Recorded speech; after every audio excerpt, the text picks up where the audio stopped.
ஏங்க எங்க கூமாப்பட்டி தண்ணியை குடிச்சு பாருங்க. ஏங்க காசி தீர்த்தமே தோத்து போயிருங்க அப்படி சொன்ன கூமாப்பட்டி தங்கப்பாண்டி இன்னைக்கு எந்த தண்ணியை குடிச்சிட்டு இருக்காரு பாருங்க. சரி, வணிகமயமாயிட்டாரு அப்படின்றத கூட நம்ம ஒத்துக்கலாம்.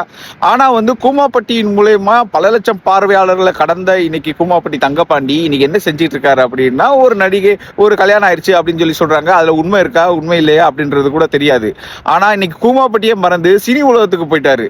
இன்னைக்கு கூமாப்பட்டியில வந்து அவர் வாங்க இந்த தண்ணியை பாருங்க குடிச்சு பாருங்க பல பேர் ஆர்வமா கிளம்பி போய் வெறுங்கையோட தான் திரும்பி போனாங்க. ஏன்னா கூமாப்பட்டியில வந்து தண்ணியே இல்ல, அரசாங்கமே சொல்லிருச்சு இங்க தண்ணியே இல்லையா, அது சும்மாயா டுபாக்கூரியா அப்படின்னு சொல்லி சொல்லிருச்சு. அதுக்கப்புறம் அந்த ஏரியை தூர் வர்றதுக்கு 2 கோடி ரூபாய் நிதி ஒதுக்குனாங்க, எல்லாம் இந்த கூமாப்பட்டி தங்கப்பாண்டியனால. ஆனா இன்னைக்கு அந்த ஊருக்கு என்ன செஞ்சாரு, ஏது செஞ்சாரு, இன்னைக்கு பல லட்சங்கள் சம்பளம் வாங்குற லெவல்ல வந்துட்டாரு. இன்னைக்கு அவர் இதோட பொருளாதார நிலைமைலாம் முன்னேறி இருக்கு. கூமாப்பட்டிக்கு என்ன செஞ்சாரு அப்படின்றது வந்து இன்ன வரைக்கும் தெரியல.